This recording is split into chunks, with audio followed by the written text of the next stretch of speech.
let's go live. Live, I say. We're having some Live. technical difficulties. We should be getting another player in soon, and we'll figure out where the scratchy mic's coming from as well and execute them. You still have that ninja pass, right, Chuck? Where we can send ninjas anywhere in the continental U.S.? Yeah, okay. I do. Great. All right, let's figure it out. Let's see. Well, I don't know. Maybe Justin, can you mute your mic again for just a minute, and we'll add Brad in while we're doing that. Yeah.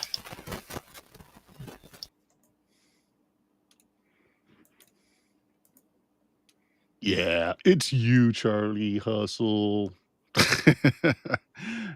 I don't know, Justin. Maybe it's just scratching against your beard or your hair. I mean, I'm fine with it. If you just want to mute it when you're not talking, it should be fine. I don't think we need to do anything special with it. So you can unmute yourself now and let's see what happens, Justin. It could also be that I don't have any wireless anything here, so everything is all wires, and it's rubbing against my jacket. And Yeah, it could be. I mean, it's acceptable. We'll let you know if the ninjas need to be sent out. Brad, can you hear me? Yes, sir. Yeah, okay. Can you hear me? Yeah, I think we're good there. Yeah, excellent. Let me just check one more thing here, and then we will get started. We are doing my playtest for my Pulp Dungeon Crawl Classics game, which is like Dungeon Crawl Classics, just with pulp. Yeah, extra rules to make it pulpy. Right, so last time we had 0 level characters. You were rescuing your mentor, who decided after getting a beatdown so bad, he just decided to retire from the criminal fighting lifestyle. Not given to public knowledge, though, so you folks might be continuing in his tradition. You have taken over his base of operation, the Rook, which is the top floor of a factory that's been condemned, but at least on paper. He actually owns it and makes the outside look bad, but the inside's quite nice. What was put in front of you last time after leveling your characters, the apartment complex that you guys live in or live in the neighborhood being taken over by a company that hasn't really gone through the proper channels and is just going to be kicking everyone out onto the streets. And you're trying to do what you can about that. Now, Chuck, That's me. tell us who your character is. I am one Anton LaVey, occultist, and I'm real good at mind control. But my stage name is the Tumultuous Tony. And the Tumultuous Tony has gotten an arrangement with the head of the board that decides on zoning and that sort of thing to give a demonstration of your abilities. This is the 20s. This is the time of Madame Blavatsky and the whole movement of spiritualism and all of that fun stuff. So this is a commonplace thing. You're going to be the entertainment for the evening. You got your foot in the door. And of course, you have told them that you will be bringing a compliment, people with you that will be helping you set up the stage. So that's kind of where we're going to start today. You did some digging around. Do you guys remember any of the things you found out? Gates Corp is the main name behind the land buyouts. Mm-hmm. I think you said the Shyster law firm was the best in town and was looking into the land buyout names behind it for us, I believe. Briggs Construction has increased its workforce and was hired by the Gates Corporation. The Foreman info was acquired, and no bids were done on this project. It just went immediately to them from the board or the committee. that's and we're going to the home Mayhew's. of the board. Yes. He is Yeah. the head of the board. Officially, his vote counts as much as everyone else's, but he is like the first amongst gentlemen, so people defer to him a lot of the time. So yes, it's the Mayhew residence that you're going to be going in. But that's scheduled for this evening. This morning, who shows up at the rookery, begging around, knowing the secret codes to gain entrance is your friend Charlie, also just called Charlie Hustle or Hustle for short. Uh, Occupation of vagrant. He was in jail during the episode we last played, you see, because he didn't have a nickel to rub, and the police stuck him in jail for vagrancy. He's out now because someone gave him a couple of cents. I'm probably the one that threw him in jail. You might have been, Silas. So yes, new face to the screen. Justin, we assigned him a player character, so you can give him whatever personality you want, but his occupation is that of vagrant. You'll notice he's not very smart, but he's very charming. I did notice that. And he's also a horse. He is very, very vigorous. yeah. And, and a little lucky. Yes, This makes it surprising that he's been down and out. Mm-hmm. It's just the fact, really, that maybe you don't like to work. Yeah, it could be that. You're far too charming to work. I mean, why? I'm way ahead of my time there, apparently. Yeah. Oh, there we go. There we go. So that's your 0 level character. We'll go ahead and start up by leveling you up, which is what makes this game different than DCC. So there aren't 2 classes in this. Instead, you have a menu of things that you can improve when you level. So to start off with, the 0 level character gets D4s. When you become a first level character, you get a couple of things for free. One of them is your hit die becomes a D6, but don't roll that yet, because you could buy a better hit die if you want. The other thing you get is another +1 to one of your saves. So go ahead and choose that first. Yeah, if you open up your character sheet there, you should have control of it. If you don't, let me know.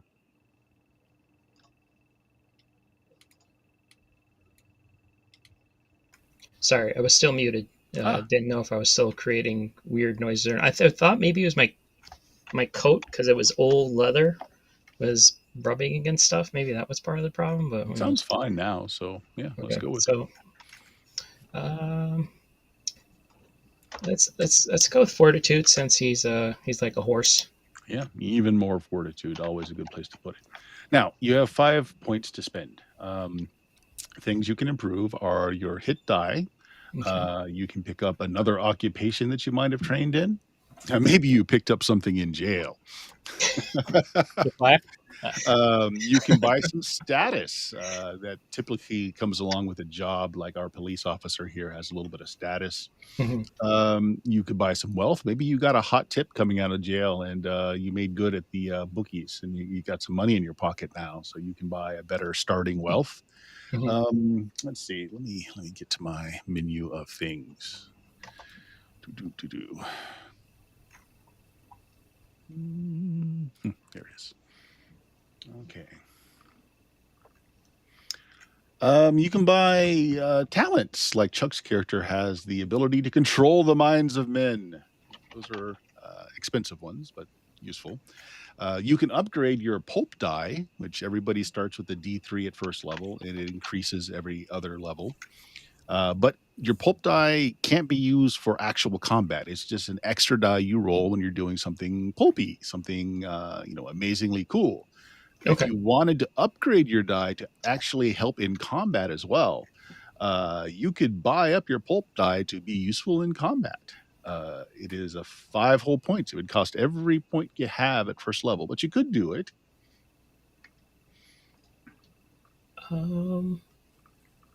You can buy additions to a particular skill. Like if you want to be really good at lockpicking, you can buy bonuses to a particular skill instead of just buying a brand new occupation. Upgrade his occupation to pimp. There you go. Damn. Let's see, what else am I missing here? I need to give you guys the menu. We'll definitely have one together for you guys to reference before we go up to the next level. I'm still kind of going over all of this. The wealth die, I had mentioned everybody starts off with a D4 wealth die for free. That's subsistence living. You can almost afford an apartment. If you have one, you're probably late on rent. You can afford a meal a day for sure. Anything else is kind of pushing it. So that can be bought up. You can buy up your dodge. In this game, armor does not make it harder for you to be hit. Armor helps you once you're hit. So it is good to improve your armor class by being able to dodge better. So Okay. you can buy up being able to dodge better. I was going to ask about armor, Bert, because I lost mine in the last session. Can we get that repaired? And can we get? Well, you are in the Rook, your mentor's house, so there are extra suits there. So yes, you can pull off another one of those nice suits, so Okay. you can have your armor back. So anyway, 5 points to spend. Any things you're heading at? Your hit die would be a D6 unless you wanted to buy that higher. So you could buy a better hit die if you wanted to. Good on a hit die, I think. Oh, you can buy a better class of knowing how to use weapons. Everybody can use simple weapons. Okay. If you want to use martial weapons, which include firearms, you can buy that knowledge. How much does that cost? Okay, did I change that, guys? Did I just cost that? Did I just say 2 points for that? I believe I did last time. Sorry, referring to a document that's not bookmarked yet. So give me just a second.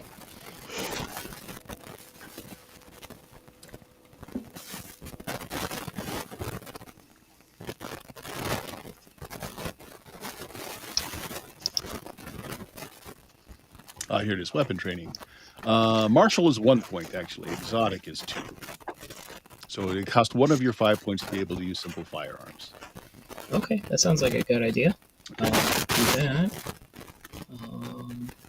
It's 3 points to improve your hit die. So if you would like something better than a D6, you can go up the chain for 3 points to get the next.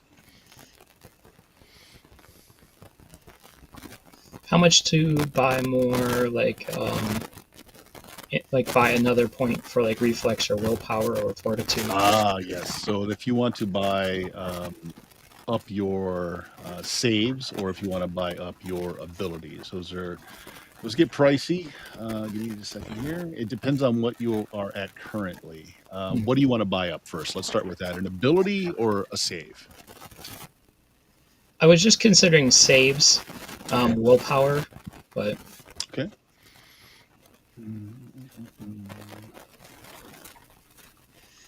What is your bonus right now? 1. Okay, so 2 points to get that to another 1 point. Oh, okay, so that's not correct. All right. So that would spend 3 of your 5. Yeah, why don't we do that? I'll do that, and then where do I put the firearm or the simple firearm proficiency on my sheet here? Oh, just put it in the notes for your character for right now. Like bio. You hit edit, and then you can put in notes. Just write it in your notes section. Okay. That leaves you with 2 points. So for 2 points, you could be better at dodging. You could buy an attack bonus.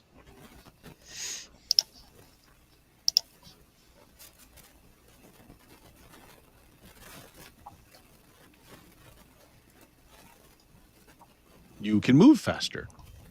Oh, that would be helpful for not getting caught. How much? How much is that? Since I got 2 points left. 1 point to increase your movement to an extra 10 feet, so you'd move 40. Oh yeah, let's go ahead and do that. Okay, so that leaves you with 1 point. How much do you have? Like a stealth skill? I don't have any skills listed on my sheet. So, So the way the skills work is your occupation will tell you broadly what you're capable of. As a vagrant, you would be considered trained in stealth because you probably do hide from folks often. Okay. So I would consider that a trained skill. So you would roll a D20 instead of a D10. Now, if you'd like to buy a bonus to that, you can. Or if you've got any ability scores that are lower than 9, it would only cost 2 points to get a +1 to it. But you've only got 1 point left, I believe, right? Yeah. Okay. Let's. So I got simple firearms, I got willpower, and I got 10 feet of speed.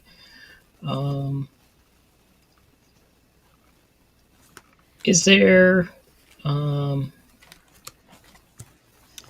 some my agility is not that great. 1 actually. point for a +1 to a specific skill if you want to do that. Okay. Is there like a thievery skill for like picking pockets or that sort of thing? Again, the broadly speaking, it's all based on your occupation, and as a vagrant, I think you would steal as part of your skill set. Yeah. But again, if you want to be good at a particular part of that, you can get a +1 to that for 1 point. Okay. Yeah, I'll use my last point to be good at pickpocketing. At pickpocketing, okay. Yeah. All right, that works. All right, still down on your luck. You didn't buy up that D4 die for your money, so you're probably flat broke with whatever 2 pennies someone gave you to be able to get out of jail, showing up at the Rook here. So you don't know what happened last time, of course, because you weren't here. You just weren't here. But yeah, you guys get a knock on the door. Your old friend, Hustle, is here as you're planning for the night. Friend. Well, he's part of the Rook's Connected network, so you've at least worked together. He knows how to get into the building. Good informant. Which could be why there's no silverware in the place. It's helpful for a person like me to be a member of this because you do have the founder of the Church of Satan as among you. So he hasn't founded it yet. That's going to cost him. Yeah. Have you made friends with Aleister Crowley yet? Not yet. No. Oh, okay. They're in mail correspondence. Oh, okay. Using that fancy telegraph thing. Cheaper than the phone. Mm-hmm. He's also dirt poor, so yeah. Yeah. International mail. It's only a few months late. I feel dirty knowing what that is. Nice. All right, guys. Yeah, so plan and plot away. You have the invitation tonight to entertain for Mr. and Lady Mayhew. You have undetermined number of guests, but you will be entertaining tonight. You were given a little bit of a down payment ahead of time, and of course, you'll be likely tipped by everyone that's there, which is also very common. So Tony, what are we expecting, and what do you want us to pretend to do?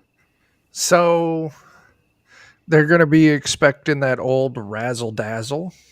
Mm-hmm. The more mysterious and eccentric we can make our entrance, the better. Like maybe if we pillage around here, get some like velvet curtains that you all can hold up. We can say that the velvet is blocking my extra sensory perceptions. That way I can stay open to the spirit realm's communications. We'll get into a room. I'll entertain them for the night. Is velvet the 1920s version of tinfoil? It is, yeah. Okay. Yeah, it is. What I wrap my meals in when I go home. Yeah. Velvet. Velvet and velvet. Yeah. If you're fancy, it's crushed velvet. Yeah. What? Oh, So fancy. you're talking crazy. And then yeah, I'll entertain, give you guys a chance to snoop around. And then when we get the head honcho man in front of me, I'll use my mystic abilities to tingle his cerebellum and get some details. You gonna do like card readings or something? No, I'm not. All I need is a crystal ball, a tablecloth, and just a few candles.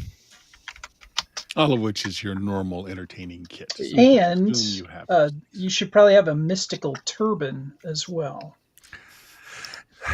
Yeah, I mean, I definitely can. I just really feel like in like 80 to 90 years, it's really not going to age well. No, it is not. But uh, sadly, we are in the era where that's okay. Yeah. I think you're going to need a real heavy table for that crystal ball because it looks real heavy. So that's why you're going to need me and Charlie here to carry it in for you. Hmm. Oh, I mean, that's fine too. I was just going to have you guys be my hirelings who I hold mean, up the velvet curtains. If it, you guys are carrying in Well, a it table, is a pretty wealthy symbol to have people hold stuff up for you rather than it's true. use like a pole. So, I mean, those guys are expensive after a while. Well, yeah. You wouldn't happen to have an extra butler outfit, would you? No. Uh, It's a fancy place, this rookery, right? Dude is. was Yeah, it is. hoity-toity. I bet we can. So you were given enough cash to get yourself something nice to dress in. Unfortunately, You want us to look exotic? Maybe I can find something around here that'll work. Or A vest, no shirt. Huh? that's one direction. That is a And direction. optional. Yes. Yeah, The that's missus loves it at home. I'm just saying. Silas. actually, vest no shirt actually is on par for entertainment in this time period. So Silas, if you want to make me a luck check, if you want to scrounge around the rook to see if maybe there are some, because your old mentor used to have costumes around. Let's see if there's something that'll fit you. Look at that. You find something. Yeah. Yeah, this will do. Tell And me I'm tell gonna me take- what you found, John. What does it look like? Oh, I got a nice vest with it's green with red tassels as a trim, and see kind of poofy pants and these shoes that kind of curl up on the toes. like an extra from Aladdin. yeah. Something like that. Yeah, yeah. Okay. I think it might show up in a movie a few years from now. You found his 1001 Nights wardrobe. I also might take it home and see if the missus likes it. That's fair. Scandalous. Okay, so we have two folks that can dress the part. I'm dressing as his girl Friday, so Okay. Did we finish character introductions at all? Oh, you know what? We probably No, didn't. we So, did John, not. tell us about Silas. Yeah. So Silas, he was a beat cop, but he's recently got a promotion up to detective. Still not making the scratch, but it's a promotion. You got the title, not the money. Yeah, yeah. He's seems to be married. He wears a wedding ring. Talks about his missus. You've never met her, but Could be a skeleton that's It's laying his in his imported bed. It could Canadian be- girl or wife that he always talks about, but no one's met. Mm-hmm. Or is it like Scully from Brooklyn Nine-Nine? They never know if it's his dog or his wife that they're talking about. Yes. All right. How can you ask me that? Brad, tell us about yours. I'm playing Myrtle Hemsworth, who is a up-and-coming investigative reporter. Fairly lucky, fairly attractive, and has a good personality. Are you a sassy broad, Brad? Practical, no nonsense. Well, some nonsense, but very little. Is you a broad or a dame? Dame. Okay. Oh. Catch Classy. you wearing velour.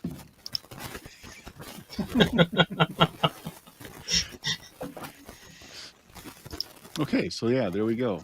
So- Your other characters are around, by the way. They are replacements if you need them, and they're still part of the Rook's contact group, I'm sure Misery's fine. living up to his namesake. After the beating he got, yeah. Mhm. Yeah. Okay, yeah, so it's this evening. You guys tell me what you want to do. Again, Silas looking Dramatic. Yeah, We'll go with the word dramatic for the evening. Anton, I think you bought because your older suit was a little bit in tatters, so you were given a little bit of money ahead of time, so you probably got yourself a nice corduroy suit or something like that. Yeah.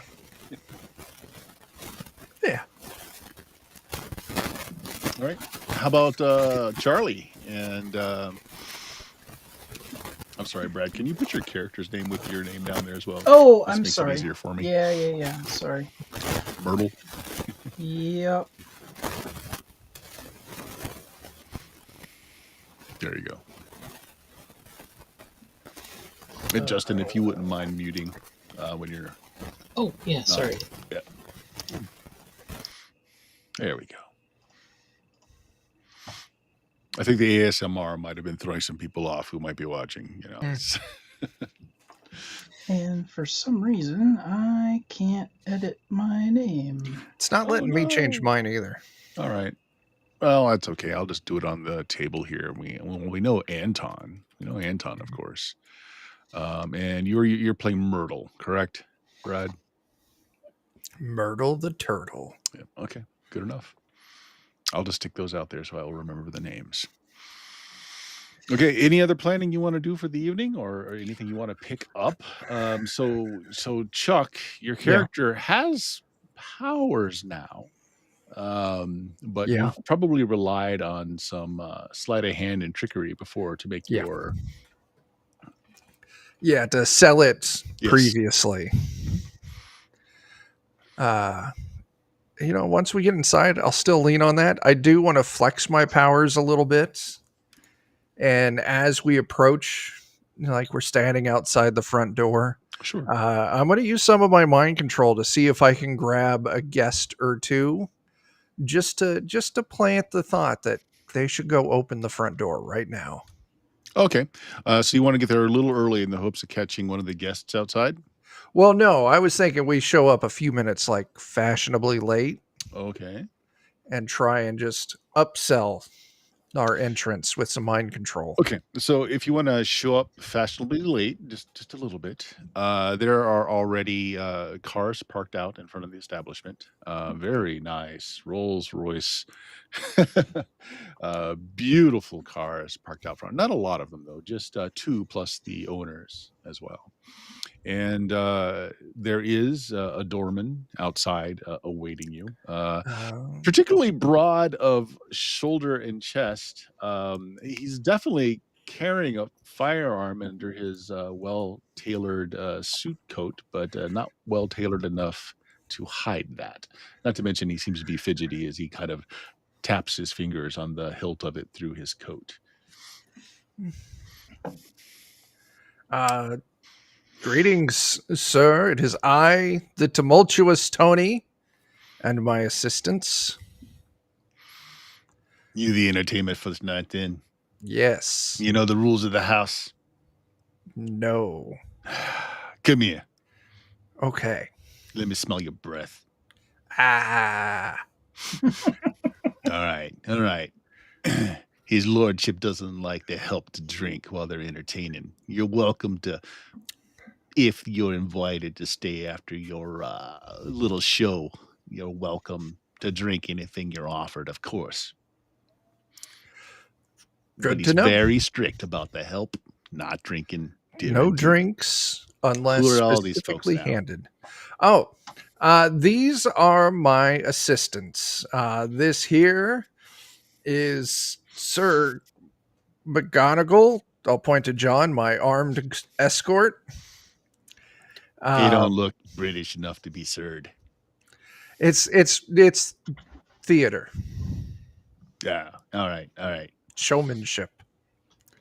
And the other two are my one's my mop boy, and the other one, the madam, she is my biographer. All right, yeah, he kind of looks everybody over. Your breast's the only one he smells, though, because these are aides. He points at Charlie Hustle, though. Says, that one can help, but he don't get to be in the polite company. He can stay in the kitchen. That's and mind you, I count every piece of silverware. That's good to know. All right. You want an entrance? You want me, like, maybe introduce you? That would be amazing. What was it again? The inflatable something or other? The tumultuous Tony, only inflatable after additional payment. He does the balloon animals. Tumultuous. That's what I Tony. want to spend a point on next level. Balloon animals. Tumultuous Tony. I gotcha. Okay, I'm not introducing your help. That's understandable. They're Did you want to lucky. try I to remember do the something names. to him? You were saying that you wanted to try and mind. No, at this point, I think I'm good. All right. Yeah, we got it in. That's He good opens enough. the door. He steps in and clears his throat and says, "Introducing the entertainment for the industry for all you guys tonight. We got the tumultuous Tony." He turns around. This is where you come in. I will enter. Hello, I am the tumultuous Tony, here to blend the weave between the living and the dead and give you insights into worlds unknown. And these are my assistants. You may refer to them as the 8th Street Band. Yeah, why don't you make me a roll here on your Sure. your presentation? You can add your personality modifier to it. Sure. Can I boost it with my 16 personality as his girl Friday? Well, you got to tell me how you're boosting it. What do you want to do? Just stick some looking good ankle is out. just going to, take away from Tony. When he introduces us, I bow slightly like that to them. I bow as part of slightly, the A Street and Band. Yeah. All right. And then we're gonna like Charlie and I will take the table. We're gonna take it into the center of the room or whatever. No, we need a private room. Oh, Yeah, so what you're looking at, by the way, is kind of like just like the gathering area. There's several folks standing around with wine glasses. There's a couple of servants moving around, filling people's wine glasses. There's snack trays that are being moved around. It looks like it's Mr. And Lady Mayhew. Another woman that's dressed very manly, although she is a beautiful woman. She's wearing kind of like a man's cap. She's got a man's like double-breasted coat on. It's wearing very sensible shoes. It's very good attire. It just seems wrong. Seems to be very good friends with Lady Mayhew. They're kind of talking off to the side. Professor and Miss Atwood, another couple here. One of them looks very studious, very angular of face. Lady Atworth is also similarly sturdy of build, but quite cherubic. Very pleasant looking, if slightly rotund lady. Mr. Sharma is also wearing a headgear up. Like, did LaVey wear the headgear? I did not. Okay, then he's not looking at you with all kinds of rage. Yes, Mr. Sharma is here. You see just past them that there is the area that's been set up with an enormous solid wood table set up with chairs for everyone and for you to be like the head of the table there. The room has already been darkened with only candles lit. Nice. So this is what you see. So everyone kind of looks at you as you make that greeting and telling everyone who you are. Let's have that roll, Chuck. And Brad, you still haven't come up with how you're helping his entrance. Again, just looking good isn't enough because that's your job, is to distract from what Mr. LaVey is doing. And that doesn't really work in this circumstance. Yeah, never mind. Okay. I got it. I got a dirty 20. You did. Okay. Nice. Mr. Sharma actually nods and says, I do believe that I caught one of his shows. He's very good. Very good. Amazing. Quite impressed. And he puts a pipe in his mouth. lights it. Professor Atworth kind of just scowls at you and says, "We'll see. Oh, this is just chicanery at the lowest forms." All right, since we won't need the heavy table, I guess we'll just grab the velvet. No, we need the table in the private room. The parlor. Mr. Mayhew was like, "Oh, I did not know that you needed to bring your own props, but certainly, if you're more familiar with your own table, of course." And What? Professor Atworth kind of puts his hand on his hip. Is like, "Let's not be hasty here. I think this is probably a prop. May I examine your table, sir?" Sure, go for it. Moves his eyeglasses up and down. Have all the examinations you want upon it, dude. He takes his finger and rubs it across the surface, comes up with dust. He's like, "Filthy. Was this bought in a pawn shop?" Yes, that's where you get the most ghosts. Mr. Sharma just nods shade, just like sagely. He's like, of course. Professor Atworth is like, he taps it. He looks around, presses things here and there to see if there's any hidden. He's like, okay, I find it is simply a table. It is a table. A second-rate one at best. You may go. He says as he dismisses Silas. Okay. Mr. Mayhew says, "Oh, please, I finish a little bit of business with my guest. Please go in, set up 2 of our servants in there if you'll need anything." We believed we set the atmosphere as is typical, but if you need anything changed, just let the servants know. Okay. He looks at his watch and he says, 20 minutes. Plenty of time. Very good. All right. Let's move in the table and dress it up and get ready. Remind me of what our actual job is here.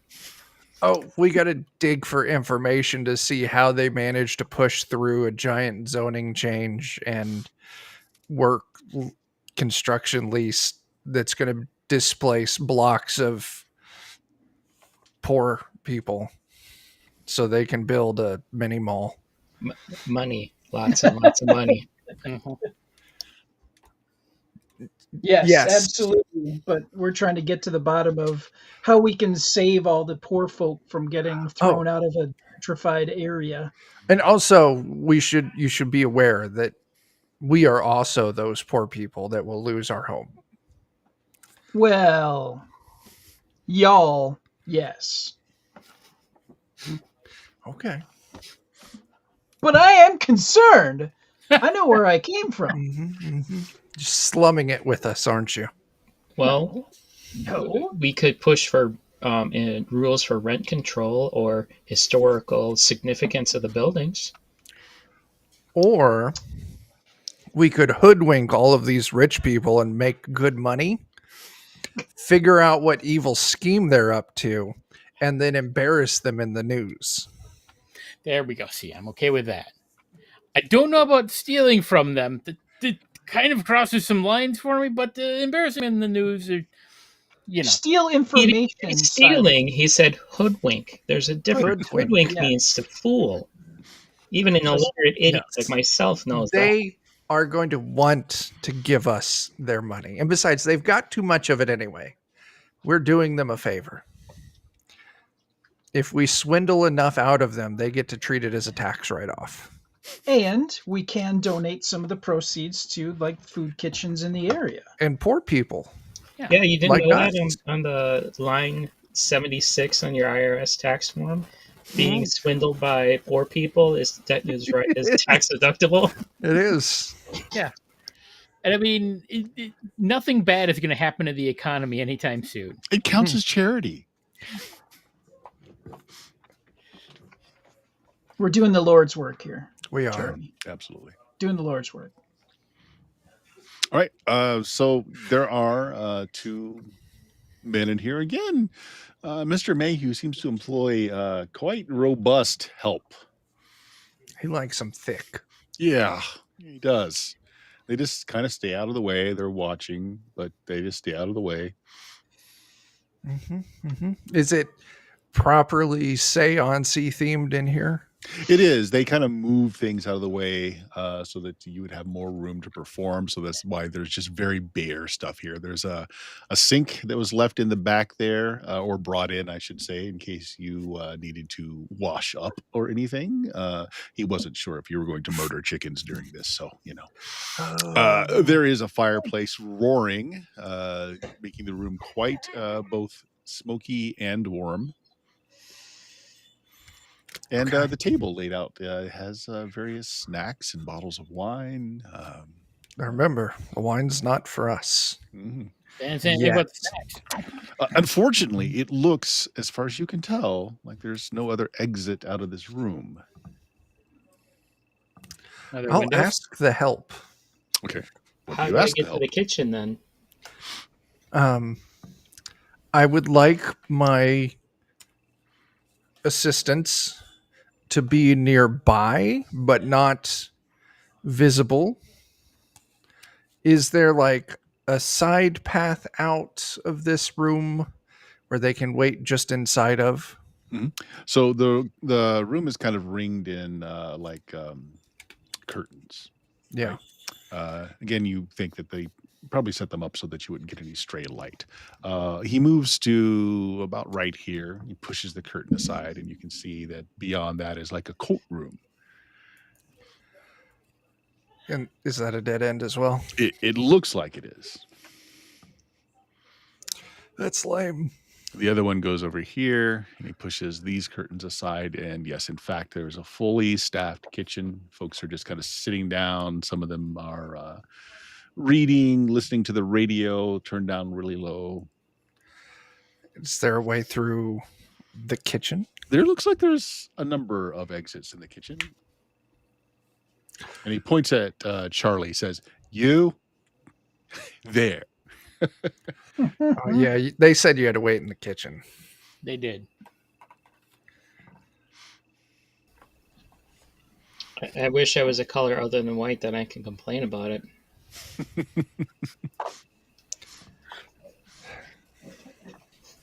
So, how many people are in the kitchen? Like, There's the chef and two like scholarly maids who are both looking at Charlie as he comes in. Charlie's got a high enough personality. He's probably good looking if he wasn't wearing such ratty clothes. You're being eyed over like a piece of meat.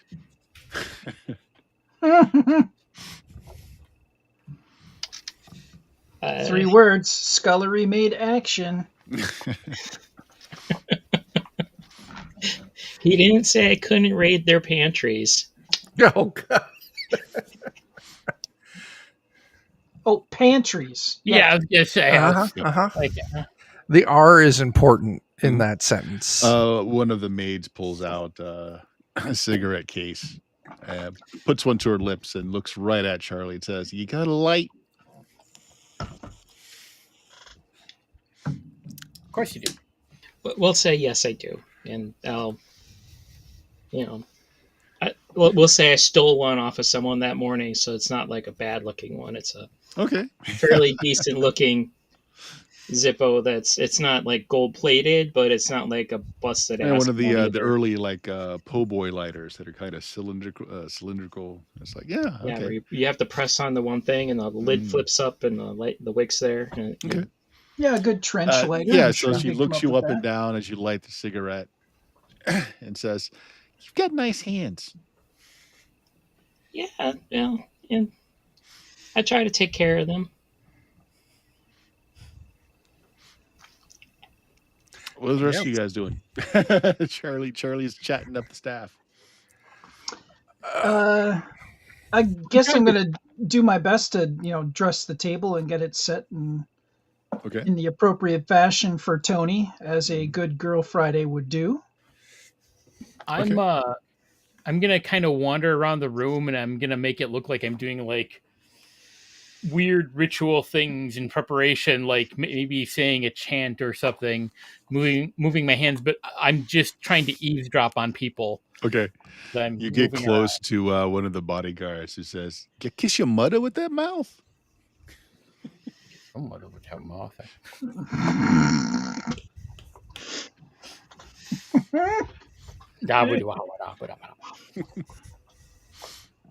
Okay. Again, you notice maybe suspiciously so, maybe not. Maybe not.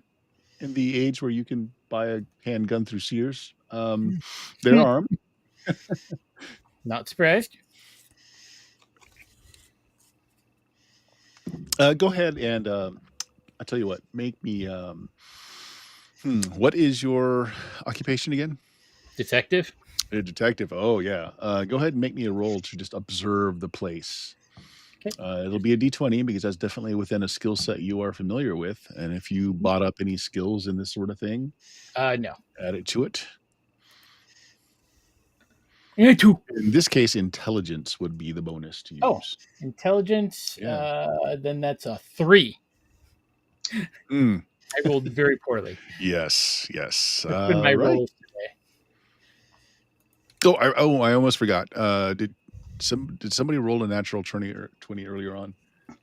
I rolled a dirty 20. Dirty 20. Yeah. Never mind. We do use the fleeting luck rules in this, so just Oh, nice. just remind me if I forget. Nice. If you roll the 20s, yeah, everybody has 1 point to start with in the fleeting luck pool.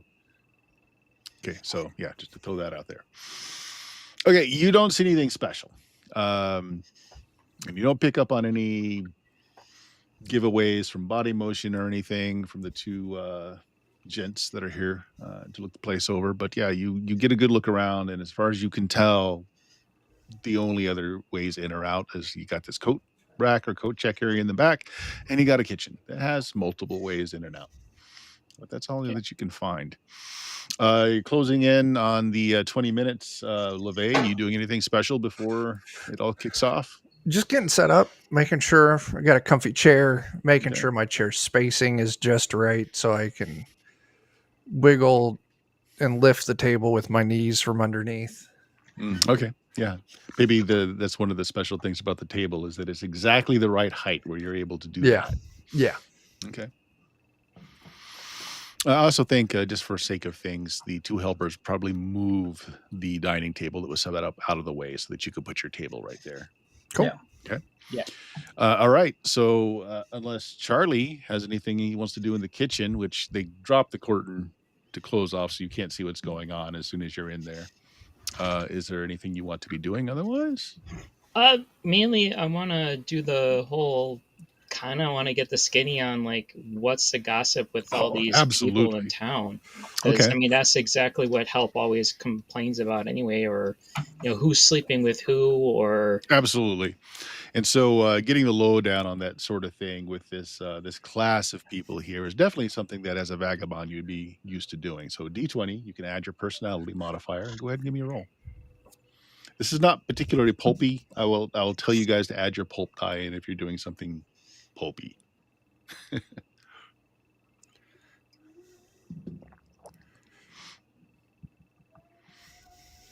sorry, I was muted. It's been a long time since I've used roll 20, so I'm looking for my Left hand side and down like there's like a little D20. Yeah, dice. You can also do just /R space 1D20 and then plus whatever your modifier is for personality. That works too. Yeah. Cat box or 2.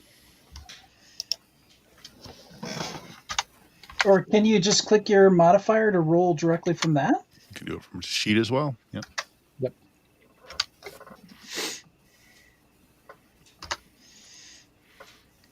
They give you many ways to give you poor rolls. You didn't pay extra for the special GM rolling module. 15. Okay. You are very charming. The two scholarly maids are absolutely just giving you the skinny. So they'll start with the gossip about who the guests are tonight. Professor Atworth and Lady Atworth are old friends of the family. The professor is currently on a book tour, recently gotten back from the UK. He's only been back in town for a little while. The scandal about it is that he may have been caught with someone other than Lady Atworth while visiting France, and their relationship is a little strained right now. Oh, caught dipping the wick somewhere, huh? Yeah, yeah. Wee. Mr. Sharma is here visiting because Mr. Mayhew has recently come upon an item that he procured from a museum buy. The museum was falling upon hard times and artifacts were being moved to other places, but they also sold some things that perhaps they legally shouldn't have been able to. But Mr. Sharma here is going to repatriate the item if an agreed upon price can come to. They don't know much else about the man other than apparently he's Indian with a high caste and is well educated, a Harvard education apparently. Donna, Donna Givens is Lady Mayhew's very good friend. They grew up together. They ran in the same societal circles. There is some talk that Mr. Mayhew is not all that up for his husbandly duties, and Donna makes up for it. So, okay, Donna's the sharp dressed lady. Yes. The one that when you described it, I thought, oh, two moms. But that's the talk. No one's been able to prove anything. They're just awfully chummy, even for best friends.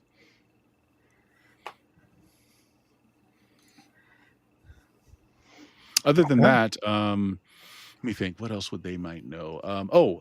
Mr. Mayhew has had an influx of money recently as the staff has improved. Many new helpers. They can't help but notice that those helpers are particularly broad-chested and strong men. Like he's gotten involved with organized individuals, or he just got a good inheritance and now is being very cautious. They don't know. Actually, if you're talking out loud, giving some ideas, they're like, "Ooh, is he in with the mob? That hadn't really crossed our minds." They do look the type, don't they?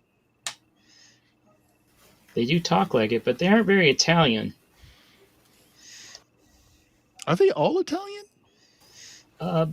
Well, there is the Irish mob, and then there's the Germans, and then there's the Jewish mob. So I guess they aren't all, but the Italians are the most famous ones. Because most of the Irish mob is, up in Boston. Well, they're very new, but they seem to do their jobs very well. They're very attentive to Mr. Mayhew.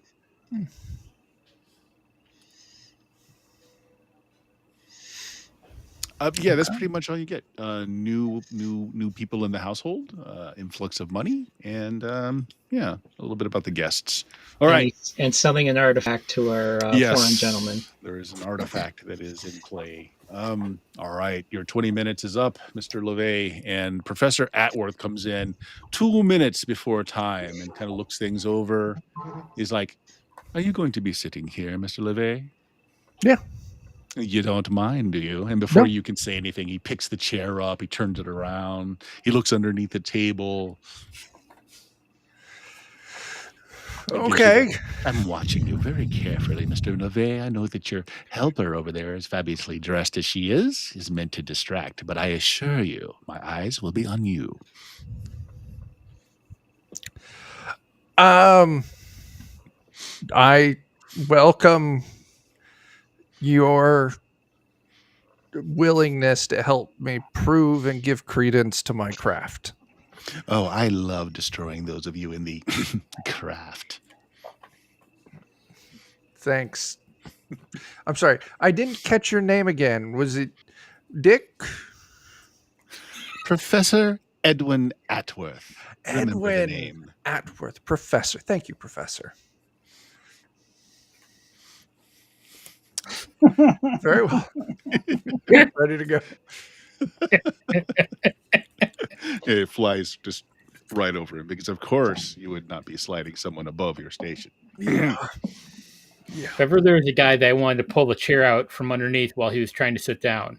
Okay. Mhm. So let me think here. So Chuck, which Yeah. side of the table do you want to be on? You're going to be at the head. Well, head or foot, your choice. You tell me where. Um. Actually, if you can move your token, just put it Oh, yeah. where it's going to be. Yeah. And as everyone files in, Mr. Mayhew, or actually Lady Mayhew says, "Oh, I understand that the vibrations are different depending on how you've got men or women on one side. Do we need to sit in any particular place, Mr. LeVay?" Not for how we'll be communicating tonight. As long as the number is as even as possible. Like, kind of on this map, which direction's the entrance to the room? So they came. So the entrance is this way. Okay, perfect. Then Okay. I'm right where Yeah. I want to be. Okay. And so it's going to be Mr. and Lady Mayhew with Donna on one side, Professor and Lady Atworth, and Mr. Sharma on the other. Okay. Silas, you can put yourself where you want to be, and then the two guards are each going to be like, well, they're right near where the other entrance and exits might be. So this one's right outside of the curtain to the kitchen, and this one's right near the curtain to the coat room.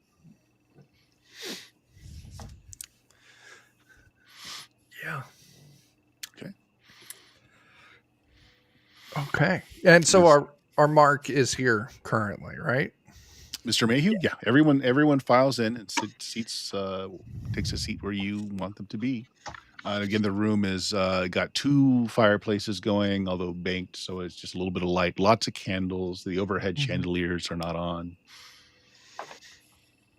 Okay. Once everyone is settled, I'm just going to activate my mind control and just try and sleep the whole crowd. Okay, so your power works best one-on-one. Yeah. Extending it out to other folks makes it a lot more difficult to do. Okay. Right. So this is definitely a pulp thing. So your feat is going to be, if you get that 3 on your pulp die, 3 or better, you will get you'll get your feat. You will Okay. get the multiple people in the room. Okay. Otherwise, it will just well, we'll see how the roll goes. Okay. Okay. So this is a versus roll. You go ahead and roll your D20 plus your personality modifier. And I'm going to do And add your pulp die. do I add my power die as well? And you add your power die as well. All right. Yes. Woo. So Come on, Chuck. 20 plus my personality of 1 plus 2d4. Let's do the first d4 will be the pulp. Second d4 will be the power. And if the pulp die goes off, I'm going to dump some luck on it to it as well. Okay. So first d4 is the pulp die. Oh, I got rolled it. garbage. But you got the it's an pulp 11. die. Yeah. Yeah. So the question is, are you going to spend that much luck to get it up there? How much? Well, remember, do I it's a need to draw? versus, so you don't know.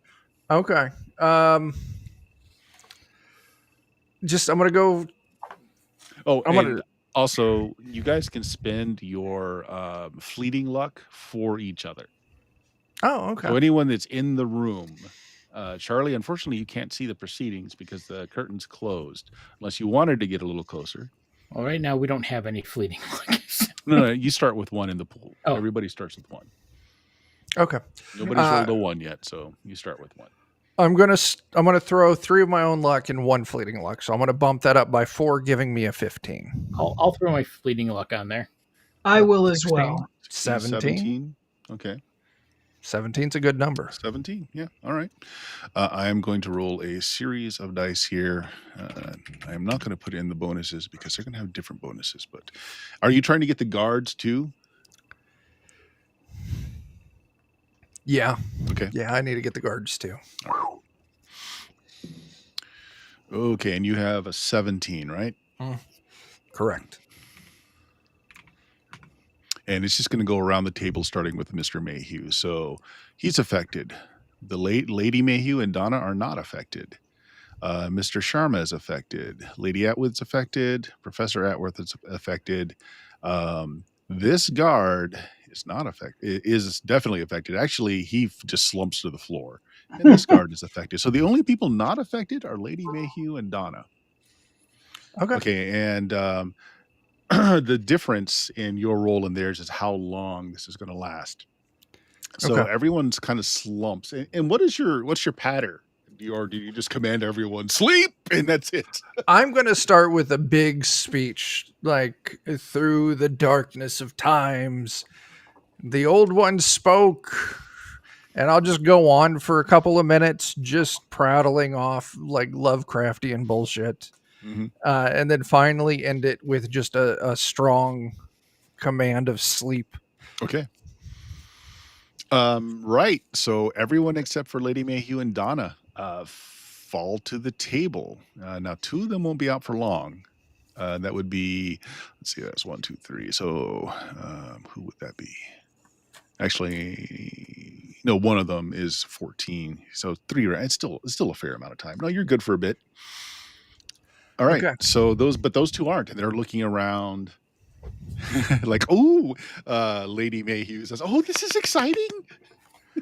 Will they all start speaking in tongues?" No. Currently, they are on a voyage through the astral realms, speaking to the ancients, but the two of you, abnormally resilient in spirits, I see that I will have to push farther into your minds. If you would do me the kindness, and I'll have them like pull out a couple handkerchiefs, like, please blindfold yourselves and push your hands over your ears. You know what? Yeah, sure, they'll do it. I mean, this is part of the act. Yeah. Yeah. And then I'll single to at least to Silas, to Brad. I don't remember your character's name. Myrtle. I knew it was an M. Like, go Snoop, quick. Charlie, were you paying attention to what's going on out there, or are you just continuing to keep everyone in here kind of distracted? Keeping distracted, trying to see if I can get any more info. I also had the idea of like that one guard said, "Oh, I'm going to be counting all the silverware. I'm not going to steal any silverware. I'm just going to move it around, making it harder for him to count." Nice. When you started doing that, one of the skill he made was, "You got the talk, didn't you? He told you he was going to count the silverware." Yeah, he did. So he's not very good at counting, just so you know. I figured. I looked at him and I'm like, I don't think you can count. But I didn't want to say that to his face since he's all so big and he has a gun. Yeah. I mean, I didn't say I'm not this pretty for this long, by not smart enough to guys that big. The cook is just going and he's checking on his soups and everything because he's wanting to make sure that the food will be ready once this entertainment is over. He's kind of just dismissed you, just leaving you to talk to the maids. All right, back to the main. All right, so they've blindfolded each other. While they're blindfolded and covering their ears, I'm just going to ignore them and see if I can use my mind powers to push into Mayhew's head to see if I can dig out any secrets. Want to try and dig out secrets. Okay. Since he is unconscious, I will give you a bonus. Okay. I'm going to go search through the coat check room. Oh, that's good too. Silas, since you're a cop, same thing as before. You can add your bonuses to that while you do that. Chuck, yeah, go ahead. Make me the roll, and I'll give him. Tell you what, since he is unconscious, I'm going to do 1 die size lower for his resist. Okay. Better. All right. Chow. Ooh, 11. I'm going to have to drop a couple points. But you don't. I don't know. First. Yeah, you don't. Yeah, you don't know. Yeah. He rolled a 2. Oh, so. Okay. Yeah, just digging for secrets about the whole project and stuff. Okay. So let's see. That's a big gulf of difference there. So let's see. So 2. Okay. You can ask 4 questions. First question will be who, because we know there's that shady company behind it. Mm-hmm. Gates. Yep. gates. So the first question I want to ask is, what could happen that could cause everything to collapse around the deal? Okay. Like, is there a linchpin or a shatter point? Yes, yes. It hinges on Mr. Sharma purchasing the artifact. He has Okay. overly extended his liquid resources, and Do short of selling a bunch of stuff that will cause speculation, he needs actual cash to finish this. do we know anything about an artifact? Okay. Well, no, you guys don't. Yeah. Charlie does. With that, once that's been said, I'm going to go over and check his pockets, Mr. Professor Sharma's pockets, or Mr. Sharma's pockets. Ooh, okay. You want to? Checking, Okay. Okay, Chuck. All right. So let's get Chuck to ask his other three questions first. Okay. All right. Okay. So yeah. So I know that if he can't purchase the artifact, everything collapses. Yep. What is the artifact? It is a bronze bust, Egyptian. Okay. At least Mr. Mayhew believes it's Egyptian. He bought it in a very shady fashion. It should not have been sold to him. Okay. Antiquities Acts didn't really exist at this point, but the Yeah. museum didn't have the right to sell it to him, so someone basically stole it and sold it. Okay. So where is the artifact? In his private study on the 3rd floor. Okay. So we know we need to stop the sale of the artifact. We know that it's up on the 3rd floor. I got one more question. Oh, shit. If you want a moment, we can go to someone else. Yeah, let me All right. think about it. Silas, you're rifling through the coat area. Yep. All right. Go ahead. What's your roll like? I got a 13. You got a 13. Okay. Okay. Given the size of it's kind of like a London fog. It's like a trench. It's very fashionable, but given how small it is, you believe it's probably Donna's. Okay. There are a number of slender throwing blades concealed in both sleeves of the jacket, as well as a lockpick kit, also concealed in the jacket. I'll take the lockpick kit and one of the daggers. Okay. Brad, you going through Mr. Mayhew's pockets? Mr. Sharma's. Mr. Sharma's pockets. All right. The first thing you come to is a small vial, maybe 2 inches tall, maybe 1/4 inch round, with a stopper on it. It is empty. Okay. And go ahead and make me a roll to basically pat him down. So, Agility. well, so what is your occupation again? The investigative reporter. Yeah. You have sharp eyes, so D20.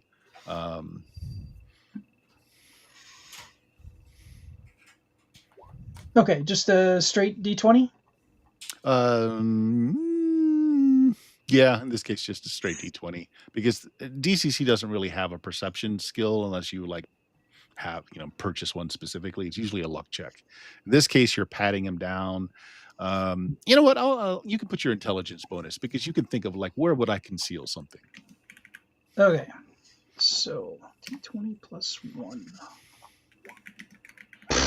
No. So you just find this vial it's empty, but it did have some kind of substance in it that kind of clings to the glass. It looks dark red, almost black. If I unstopper it and just kind of... You want to give it a smell? Not a direct sniff, but like a chemistry waft. Okay, do you have any, because this definitely wouldn't be under your occupation. Nope. So no particular skills. Roll a D10.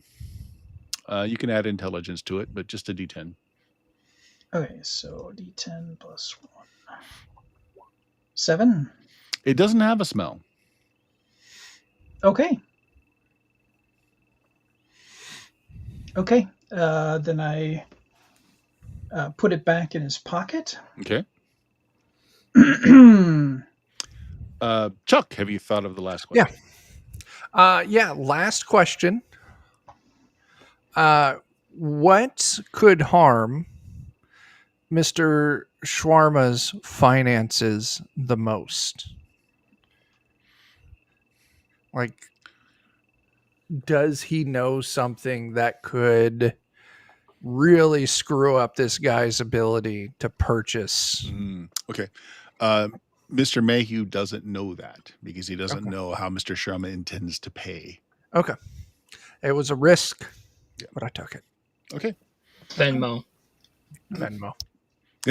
Yeah. He's gonna cash app you that. It's all cryptocurrency for illegal antiquities, even back then. Pulp coin. Mm-hmm. Hope coin. Okay. Lady Mayhew and Donna are kind of doing a little giggle. Let's see. Why doesn't everybody in the main room just make me a luck check? And I'm going to go to ask what you've gotten, starting with Chuck, and I'm going to go around. Sure. All right, Chuck, did you succeed or fail? Oh, that's a fail for me. It's a fail. Silas, succeed or I fail? succeeded. Succeeded? Mm-hmm. All right. And Brad, succeed or fail? Failed. Fail. So only Silas. Okay. Wait, I need to get low, correct? You need to get lower or equal to your luck. Okay. Silas, as you're coming out of the coat room and you're looking around, just taking a gander at the situation, you notice that Professor Atworth and Lady Atworth, yeah, they're knocked out, but generally when someone's knocked out, they continue to breathe. Oh shit!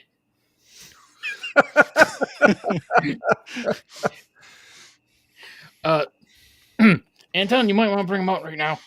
Those two ain't breathing. I'm gonna run over there and be like, All right, yeah. So Silas, you'll have a very basic first aid as part of being a cop. yeah. Good enough though that you know to where to check. Yeah. No pulse. They're dead. We I got don't think this is you, man. That could be the scandal that ends Mr. Stansworth or whatever his name is. Did you find anything out? Shit. So, Brad, did you tell us or show us about the vial you found? He hasn't said anything. I haven't said anything yet. Okay. I'm gonna go pop my head in the kitchen and be like, "Hey, Charlie." But Yeah, go ahead. Oh, okay. Sorry, ladies. I'm needed to help move some stuff. It was a pleasure We got talking to pie both for of you. later if you want to join us for pie and cigarettes. I'm always up for pie and cigarettes. But you don't see any pie in the kitchen.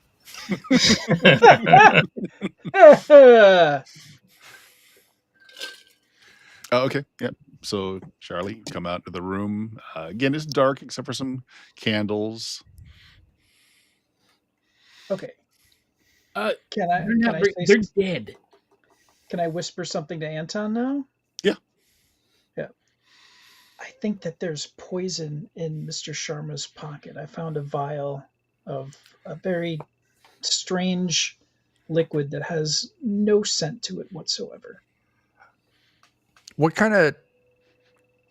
How is Mr. Sharma dressed from the waist up? Is he wearing like a long coat? Just a very nice suit, like a double-breasted, like very nice. He is wearing the turban. Let's throw that. We'll pick his arm up and we're going to throw it down his sleeve. Okay. As you're doing this, Lady Mayhew just slumps over on the table. That's not me.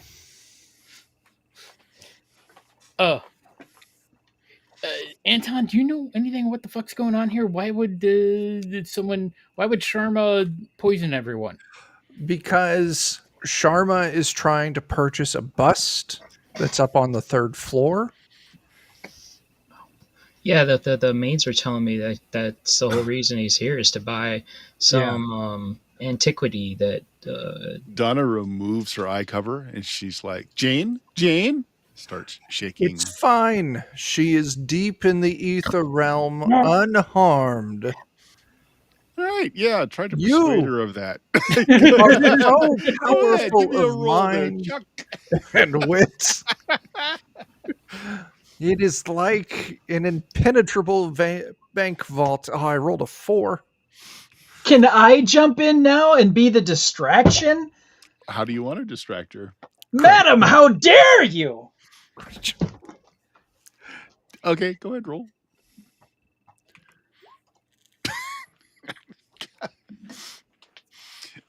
She backs away from the table and pulls out 2 derringers out of her pockets.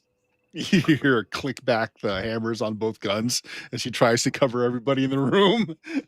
What's going on here? What's going on? Someone needs to start talking real fast. These 2 are dead. We don't know why. Mr. Shawarma has murdered them. I've looked into his mind. Who says those 2 are dead? Was that Me. Silas? Yeah. Okay, she points both guns at you and she says, "You better get over here and you help out my friend Jane. If she dies, so do you." All right. No, I'm no doctor. I'm just a cop. Can I mind control Jane into living? You I'm like gonna puppeter, like ventriloquism. go over I there was and just check to see if she got a pulse or something. She has a pulse, but it's weak. We'll Probably. slap her so hard that she comes to. I'm like, this is gonna look real bad, and I like force her mouth open, and I'm just gonna stick my fingers in there and try to get her to vomit up. Oh, that's smart. I like it. Okay. I like it. Hold on. normally for this kind of poison, you must take the stone from a goat's stomach. Yeah, you force her to vomit, which causes her to come out of whatever happened. She looks out of it. She had a meal. She was drinking wine with some of the other people as well. So that's all over the table, just spewed everywhere. But she's like, comes out of it, clutches her chest. Okay. Don't need to shoot me. Check the others. Let's. Yeah, I'll go check. Mr. Mayhew. I'll Okay. grab Charlie real quick while you're going to check that. Mr. Mayhew's pulse seems just fine. It's Okay. quite strong. He's just out. Same with Mr. Sharma, a very strong pulse, just out. The 2 bodyguards just out. Okay. I'll look at Donna. I'm like, was the professor here to buy an artifact? Do you know why he was here tonight? Professor Atwood? No, they're just friends of the family. Hmm. Recently come back from overseas.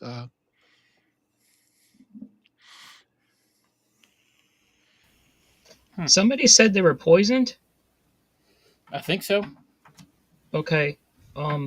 I believe that the tumultuous Tony has identified that man has poison Poisoned. in a vial in his pocket. Did you look at the poison? No, I've viewed it with my mind's third eye.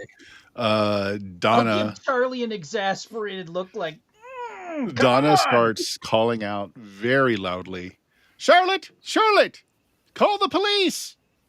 Because it could simply be he put a bunch of laudanum in the wine. So when you combine, because you're not supposed to mix lowers like that. Maybe The depressants. stop discussing information that we shouldn't know publicly. Donna's apparently calling for someone to call the police. What are you doing? Donna, if you call the police, they'll find out about you and the missus because they will do a very thorough investigation and That it will is cause true. a scandal. Ooh, I like it. Go ahead. And you will see jail time.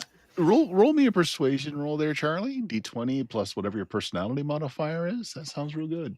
I like it. 10. Who's this Donna attached to here? Is She seems to be the person to help out the Mayhews? the Mrs. Mayhew. So 10 was what I was looking for to be persuasive enough. So she looks around, kind of shocked, Charlie, that you would say such a thing.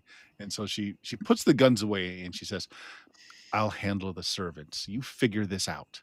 She stomps off. Charlotte, wait! I was mistaken.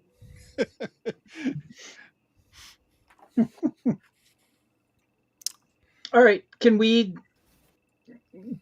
like bind Sharma before he comes to? Yeah, let me see. How much did he fail by? He was number 3. It was so 1, 2, 3. He was 14. Yeah, he's going to be coming through 2 very soon. Sure, you bind him. I have an idea real quick while you're tying him up. Is it to make this look like a weird S&M murder suicide? Not quite. We'll label that Plan B. We light the curtains on fire and lock all the doors leading out of this building and then run away. We'll label that Plan Z. No. On our way in here, did we see any other guards beyond that front guard? There's the one guard at the door who may or may not still be at the door, and then there were numerous female staff moving around the other room with drinks and food. Okay. Who are very lovely. Donna comes back in after a moment, and she's cursing, and she said, "The staff drank the wine." Are they dead too? The same wine? Or like cheap wine? They drank the leftovers in the glasses. At least 2 of the maids are not responsive. I don't know if they're dead or not. Oh, all right, let's get them throwing up. Yeah, I'll go help also. Well, Charlie and Anton, do you want to keep an eye on things here? Charlie, do you want to come here for a second? I want to talk to you. Okay. Oh, you want to go upstairs and check that 3rd floor bedroom and see if you can find a mysterious bust and maybe remove that? If you're going to do that, shove it into Shawarma's car. Plant the evidence. and I'm gonna swap one of the wine glasses, Sharma's wine glass with Mayhew's. Okay. Somebody that I know who is. So Mr. now deceased. Sharma did not have a full wine glass in front of him. Neither did Mr. Mayhew. You think maybe neither of them drink. Which would float with how he feels about the help drink. Okay. Yep. Okay. Temperance movement, of course. Yeah. Mm-hmm. Wait, what about Donna? Yeah, she didn't drink either, apparently. Or she's just a tough old dame. Could be, but she also carried 2 throwing knives in her coat pocket and lockpicks. There is a glass of wine in front of her seat. She just didn't drink. Okay. I will. Okay, so who's doing what? Chuck? Panicking and entertainer. I don't know. Okay. Yes, you panic. Silas, what are you doing? I'm thinking.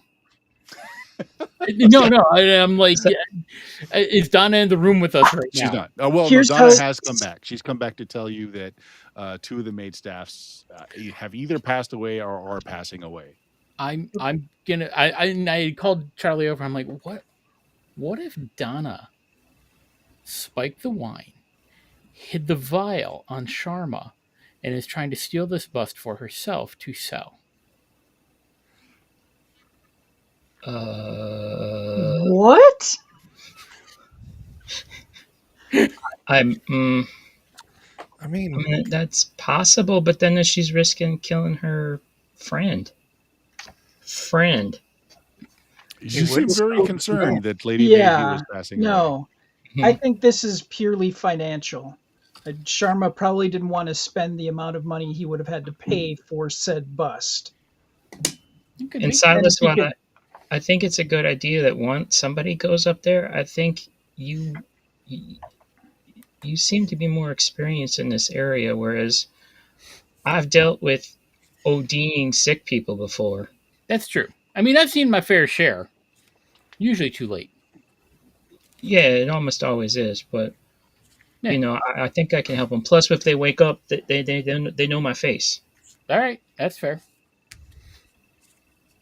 You want some of that pie? I heard that request, that offer.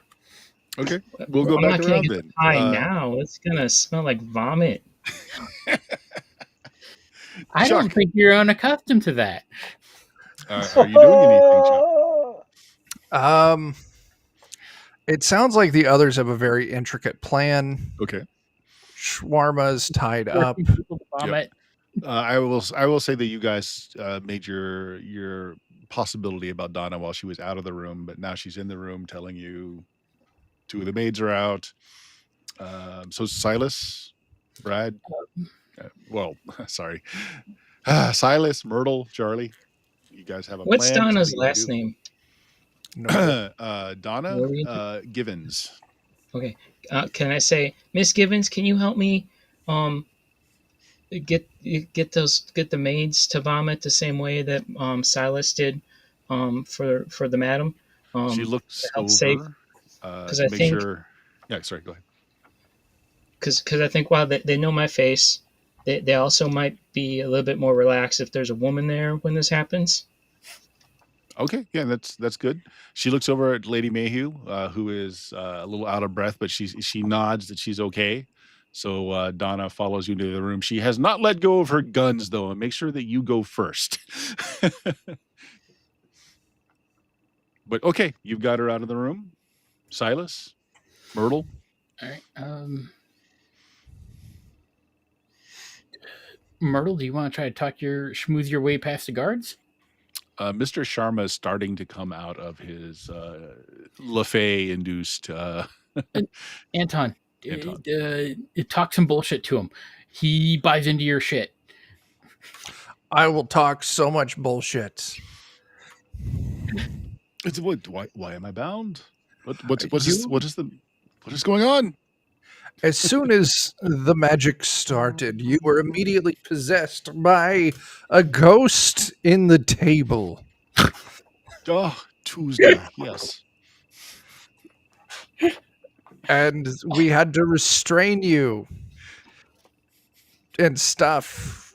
And I'll just keep rattling and prattling on at him, trying to keep him distracted while not offering to untie him. Ghost on the table. Oddly, either gullible or he's seen some odd stuff. He's like, well, of course, naturally. Which demon was it? Franklin, the tortoise. It's a new one. Yes, Usually the yes. demons are on. Okay. Yes, he's one of those new ones from the new world. How many can inhabit one body at a time? I don't understand how this works. Yes. I Yeah. do want you to roll, though. Yeah. So this will just be personality. 19. Oh, very good. Okay. Yeah, he's pursuing this line. It's like, oh, that is a new one. Yes. I am acquainted with 3 demons that often possess my body. Well, now they say that once the doorway has been widened, it's easier for others to enter. It's why I must complete the purchase and get to the statue. You see. Is it to block the statue? Oh, no. The statue, it contains a formula that will cure me. There's a fragment of the emerald tablet in it, you see. One of Thoth's original pieces in the statue. Yes. Yes. Yes, it will finally lift me of this curse. Too bad Mr. Mayhew said that thing was fake. And as he says this, his neck kind of throws back and his mouth opens wide, and he seems like he's gargling on something, like his tongue, like he's going to suffocate on his own tongue. And then his head kind of snaps back. His eyes are glowing red. Punch him. I like it. Go ahead. He's restrained. But go ahead. Would you say this is a pulpy action? So the pulp die doesn't work with fighting. Oh, that's right. You told me that. Yeah. Okay. 13. Well, that definitely hits.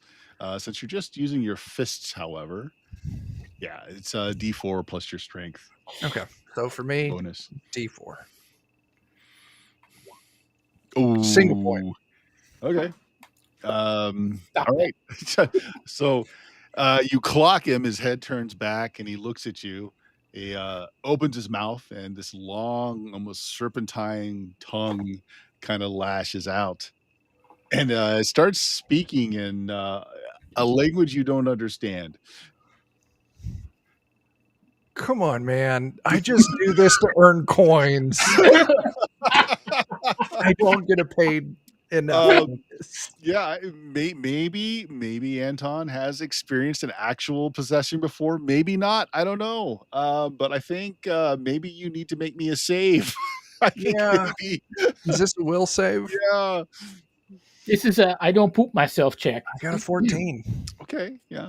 I was looking for a 12.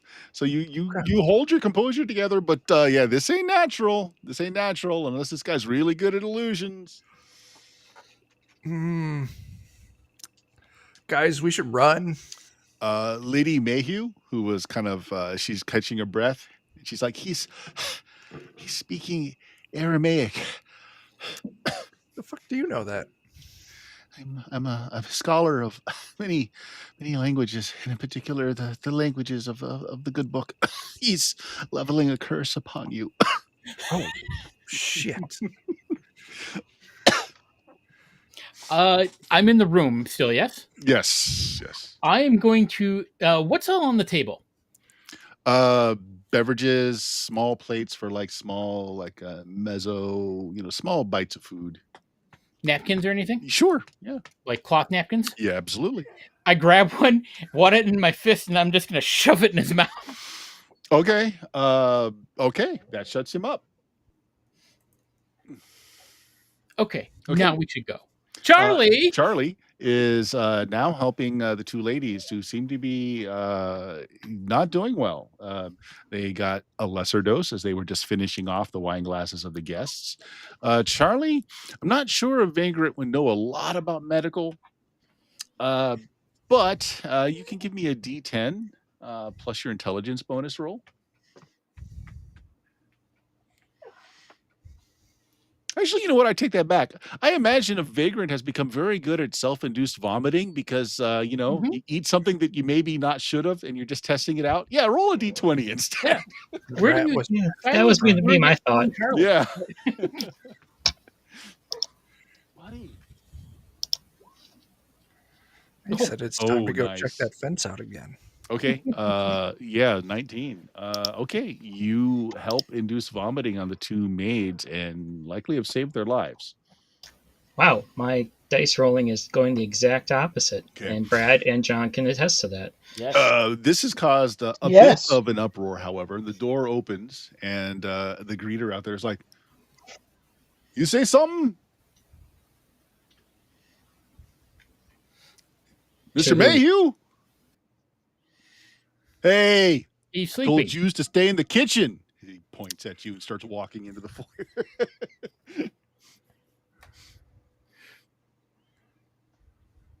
Okay, so Charlie, yeah, the doorman's coming at you. He looks irritated that you're not in the kitchen, and a little confused. I am in the kitchen. No. with the- You had to go into the other room with Donna to help her save the two Oh. wait staff. Yeah. Oh, I thought the wait staff were in the kitchen. Sorry, Oh no, I they're was just out confused. into the main. Yeah, that's why they were eating the leftover food and drinking the leftover wine Gotcha. glasses that Gotcha. everybody left out there. So he's in. You guys hear the loud voice asking, "Why are you out here? You're supposed to be in the kitchen." Okay, again, Silas, Brad, Silas, Myrtle, Anton. You notice that. What did you bind Mr. Schmarma with? I would have Velvet used like a curtain drape rope. Okay, it catches fire. Ew.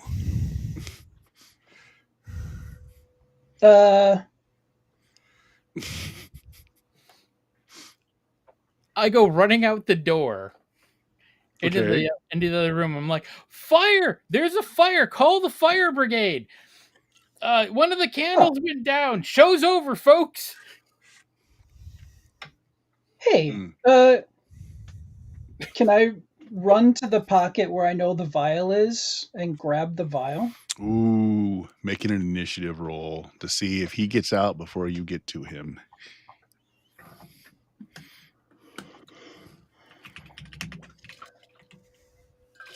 Seven.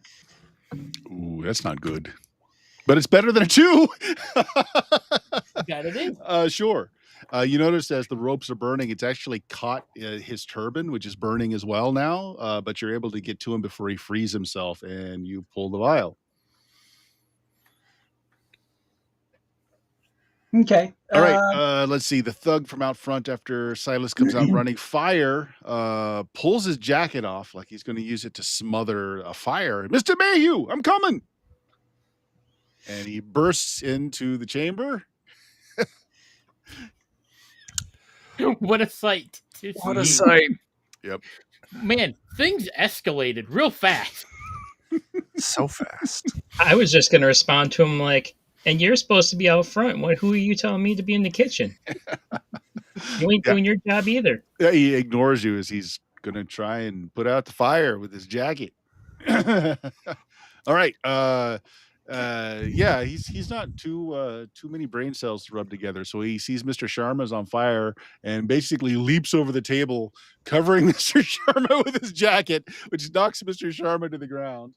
What are you guys doing? I want to run out the room Okay. and I'm going to go upstairs to the Yeah. 3rd floor. Okay. I'll go with Anton. All right. Silas and Anton, you guys rush up to the 3rd floor. Okay, so first thing you notice is, this must be the room because it's the only one that the door is locked. The other rooms up here, the doors are opened. What do you do? I have lockpicks on me. You do.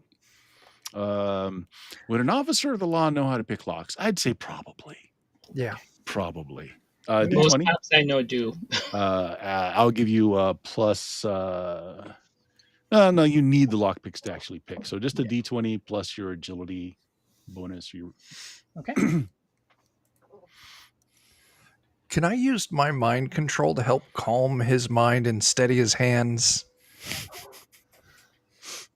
Right now he's fumbling for it, so a moment goes by. You don't immediately get it, Silas. Yeah. You want to aid him by getting into his mind, huh? Yeah, just cool. Okay. It's like when you had a couple of beers and you're in that really sweet spot for picking locks. Go ahead, make the roll, and Silas, go ahead and give me a willpower save. Oh, You will resist unconsciously, so. Yeah. That's fair. Shit. Iron mind, Silas has. Iron mind, shaky hand. Silas, you failed to pick it. It's taking more time than normal, so you can roll again, but another segment of time will pass, or you can just knock it down. How sturdy does this door seem? Pretty, but you haven't seen a door yet that will stand up to you a good firm kick. You got this, buddy. I got a decent strength. I'm gonna just try to bash that door down. All right. I tell you what, just roll me, because you're going to hit, just roll me a D4 plus your strength bonus. D4 plus strength, okay. Do. 6? Max damage. Okay. Surprisingly, the door holds. Yeah. You hear the sound of a barking dog inside. Buddy. Oh, No. Poor buddy. It holds. You can continue to attack the door. You did break some of it, but it's not free. So more time is passing. That's enough. On the second kick, you open it. But between that first and second kick downstairs, the thug who dropped on Mr. Sharma to put out the flames is now consumed by flame as the flame has grown higher, and Mr. Sharma pushes the man's incinerated form to the side as he stands up. His clothing is burned off. His skin is like a bright red. His fingers have extended out to claws. Who's still down in here? Brad, I think. Yep. And Charlie? Oh, yeah. Myrna's still in the room, isn't she?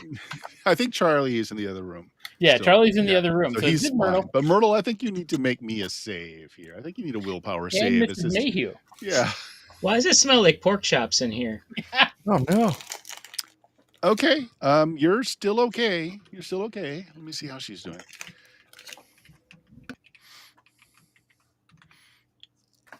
She is not.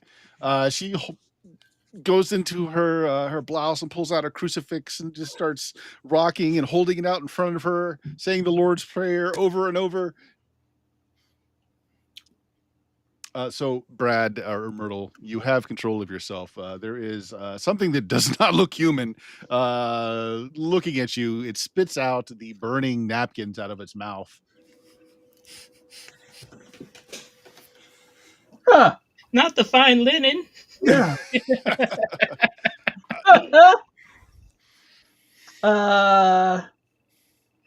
Yeah, I think it's time to beat a retreat and get to the rest of the group upstairs. Okay. You are beneath this thing. It hampers you not as you run away. It simply kind of looks around for a moment and it begins to rise in the air and it burns its way through the ceiling, going up one floor. Silas, you break in the door, and as you break in the door, you see on his writing desk is what must be the statue. It's in a nice. It's in an open case with velvet lining. It's been shined to a sheen, and as you guys open the door and you look in, the floor of the den starts to smolder and burn, and the wood starts to crack. I'm shouting, incoming!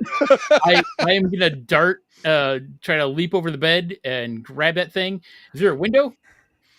There is a window. You are on the third floor. I am, but you know what? It's pulp. I'm as I. What kind of bed is it? What kind of bed is it? There's no bed in here. This is his office. Yeah. Office. Dude, you can totally tuck and roll off the roof and land on the ground. Oh, it might be like a New York brownstone, so there could be like a fire escape. Make me a luck check. I'll do that.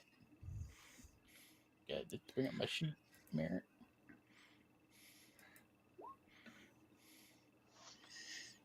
Wow, yeah, there is. All right, then yeah, I'm gonna grab that and dive out onto the fire escape and just start like leaping Okay. down. Anton.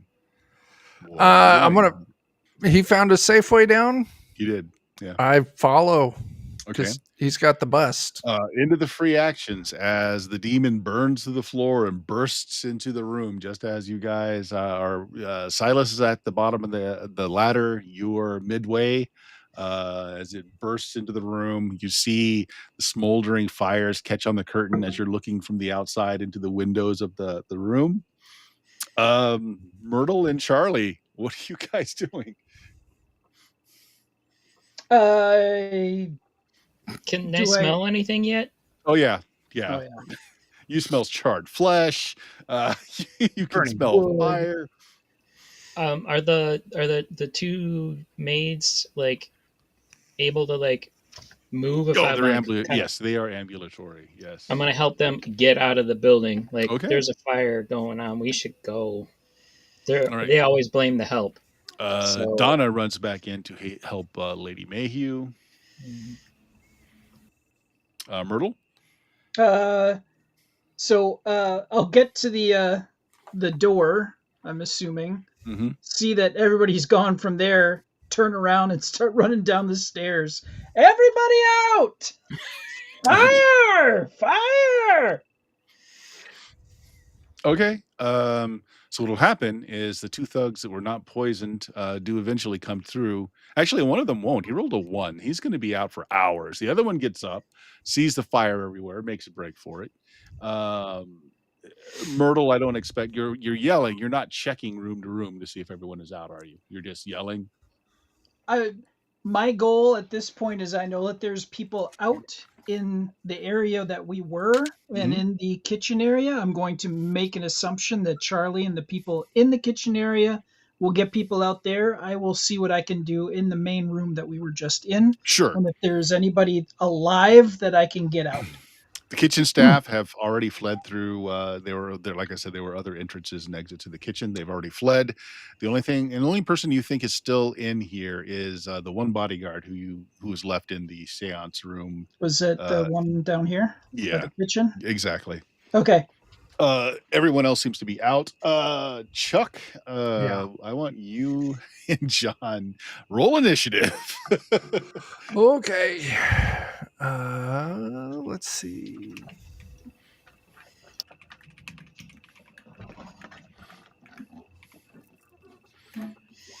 Oh, I got a 21. Nice. Nice. Oh, they're going low. Yeah, Well, I looks think like you're probably going to go before Brad. So, what do you want to do? Caught John. up with us? John needs to initiate.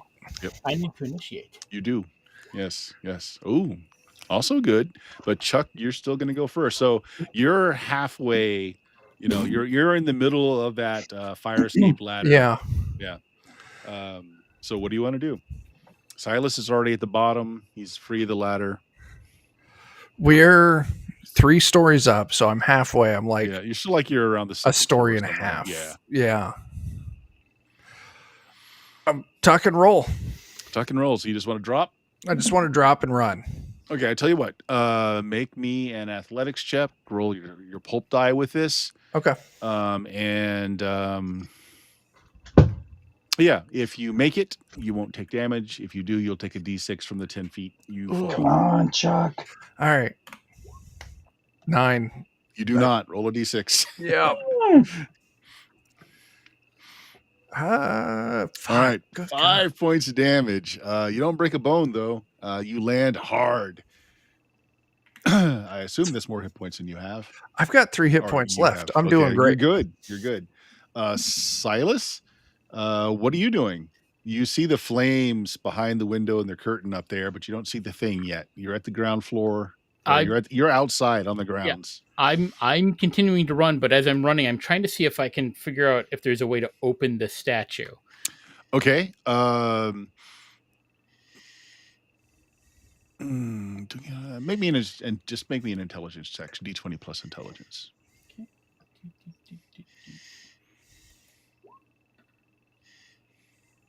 No. As far as you can tell, it's a solid piece of bronze. All right. Well, just You gonna don't have hear to. anything rattling around inside. You don't see any Okay. catches or hooks or hasps, but you're I'll just running. keep running with it. Okay. So that's the two of you on its action. The side wall where his office is just explodes. Glass, wood, fiery, just hurled into the night as it steps out into the middle of the air, hovering as it looks around, looking for targets. It sees Silas running off. Chuck, you're not obvious because you're like, oh my gosh. Yeah, You're yeah. sucking in air. It's going to hurl a fireball at Silas. Ooh. That's fair. Oof. That will hit. Okay. So, 2 things. First of all, it does hit your AC. Mm-hmm. Okay, so the Rook's special armor that you guys are wearing is actually fire retardant. So you get to roll your D4. Nice.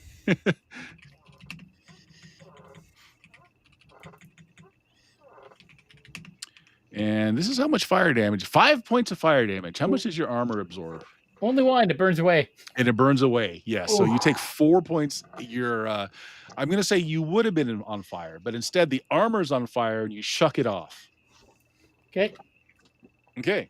On the other side of the house, you guys see 3rd floor erupt into flames. You probably see Silas streaking by with getting hit by a bolt of fire as he struggles out of his vest. I'm now bare chested. So Brad and Charlie, you guys can enter the initiative now. Just roll initiative. The rest of you guys keep your initiative. Okay, well, I had a 20. Okay. So I am running into the area. Hold on. No, you wouldn't go first. Chuck still goes first. Sorry? Yeah. Okay. Yep. Everybody goes before it does, though, so that's still good. Um, Anton, you're pulling yourself off the ground after falling. You see it's floating in the air, just threw a bolt of fire after Silas. What do you do? Silas has the bust, right? Yes.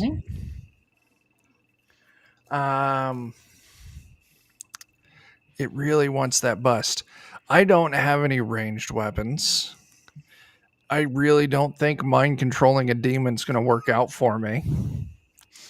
I'm going to run up and try and just like punt the bust out of Silas's hands. Okay, he's got a little bit of a head start on you, so I want you to give me. Or did you buy any extra movement? No. Okay, So he could very well be way yeah, out past you me. cannot catch him. Yeah. Then. Okay. Yeah, but you run after him. I will run after him shouting, "Throw it, break it." Okay. So then it would be Silas next, then Brad. What's the bust made of? Bronze. Oh, you ain't getting smashed that easily. So Silas, what are you doing? How far are we from an actual street? Ooh, quite a bit, because you had to kind of go up a windy road. Although you're just running right by all the parked cars right now. Okay. Well, I wasn't thinking about stealing a car, but that is a second option. So you can head into a forest, or you can just run down the road to hopefully get to the main road. I got this here throwing dagger, and I'm hoping maybe Donna had something special. Probably won't do nothing, but I'll take an action. I'll You want to throw it? Yeah, I'll throw it and then move. All right. Okay. Is there a body of water nearby? Like a there river? is. There is, in fact, a fountain in front of the manor. So Silas, go ahead, make your throwing check. That's not going to do it. You throw it, it goes wide. Damn it. But you do continue to move. So Yes. Brad, you're next with your 20. Okay, so Myrtle's running in. Yeah, you just saw like third floor just explode in flames. There's enough of a hole in the ceiling now where you see the entity is out in the air hurling fireballs. You see Silas run. You see Anton run. Okay, so nobody else in here is stirring, so I know that he was out. I'm gonna slap him really hard to see if I wake him up. Okay, because he fumbled that, I'm going to say no. He's Okay. alive, but he's out. I am going to kick off my heels, use a pulp die, and hoist his ass up and take him out the back. That sounds like a thing to do. Okay, give me a D20 plus your strength plus your pulp die to see if you can just fire him and carry this guy out. Okay, and the pulp die is a what again? D4. Okay, so I'm just gonna do this. Oh yeah! So everybody gets another point in their luck, fleeting luck pool. So just start out the back. Yeah. You do that. You fire him and carry him out. And now Charlie, same scene. You're probably elsewhere in the house as you're seeing all this happen. Yeah, I was, going with the staff out the back and all that. And so you see all of this. So most of this action's happening out the back. So you see the thing flying in the air there, hurling bolts of fire after Silas. Huh. That's not something you see every day. Mm-hmm. At least Since not it's without... not immediate, like since you're not right in front of it and it's not concentrated on you, I'm not going to make you make a will save. It's just, that ain't right, but it's not currently after you. Yeah. Run, Silas! So what are you doing other than telling Silas to run? Again, there's cars parked all the way over here. You see the fountain that's still spewing water in front of the mansions. Anything else you want to do? Is there a hose anywhere? Give me a luck check. Maybe the gardener left the hose out. Okay. Let's... No, that's the worst you can possibly do on a luck roll. Oh, really? Yeah. You want to roll low on those. Yep. Gotcha. No hose around. And I don't know how to drive a car. I've Oh, always. everybody knows simple things like so you can drive a car, but it might be a problem if you're in a chase, but you can drive a car. Oh, I just figured I was so poor I never actually got to get into It's up to one. you. And like if you need to make a roll, you would not be rolling a d20, you'd be rolling a d10. But just to get in the car and get it moving, you can do that. Sure, why not? Let's take a car and head down the road. See Okay. if we can catch up to Silas. Donna helps Lady Mayhew into the same car that you're taking and just tells you drive.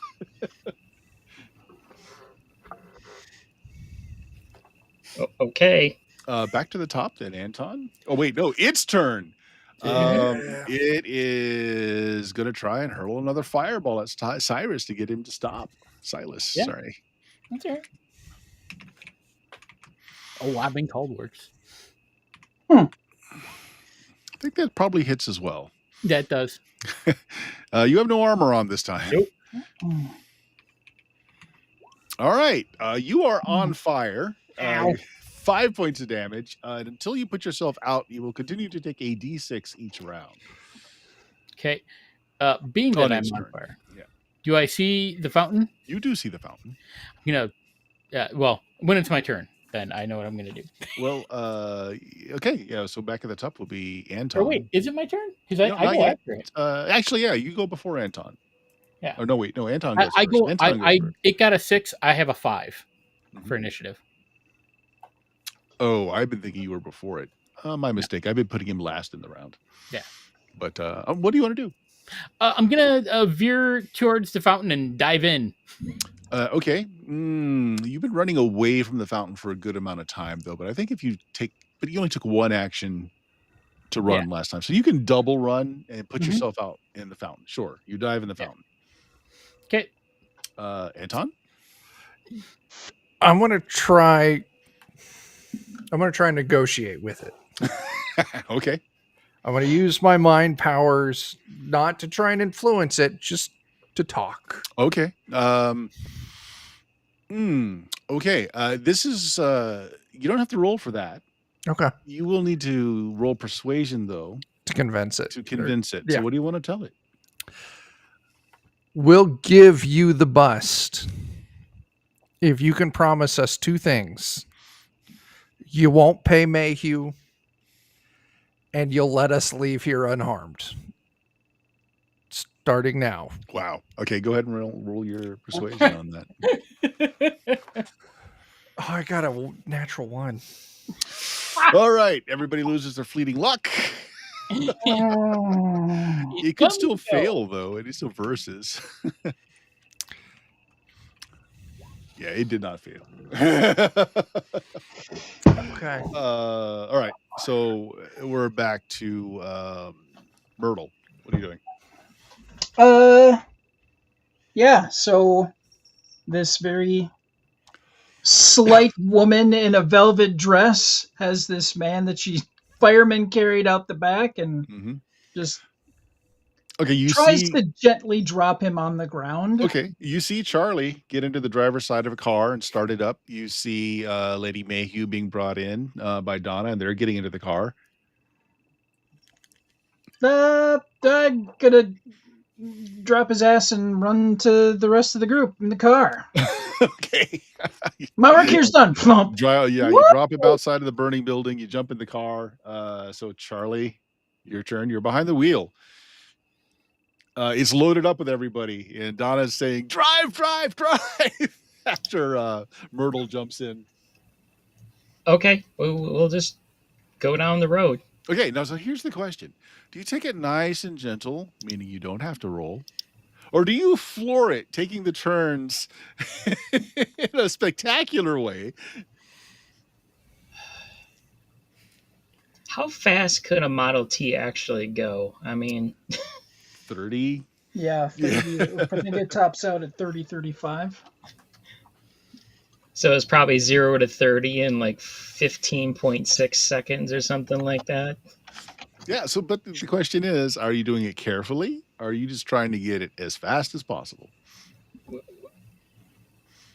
given the circumstance, we're gonna try to go as fast as possible. Okay, no, well, that's definitely pulpy though, Oh, but it is a no, D10. a Model T did have a top speed of 40 to 45. Okay, so there we Oh, go. okay. So it's going to be a D10 because you don't really know how to drive a car well, but you do get your pulp die, Okay. So I get and you can add your reflex or your agility bonus to it. a D10 plus a D4. Okay. How do I? And then whatever bonus you have for agility, if you have one. I do not. Okay. So how do I do the formula in the /R and then a space, 1d20 plus 1d4. You said a 10 before, right? Oh, sorry, 1d10 plus 1d4. You're right. Thank you. I want to be honest. You know. Oh! Actually, no, hold on. That didn't. Try that again. /R space 1d10 plus 1d4. Don't put a space between the D10, the equals plus, and the 24. So Yeah. Oh, I see what happens there. Yep. Mm-hmm. God damn it. There's a reason it was in the sciences and not in English.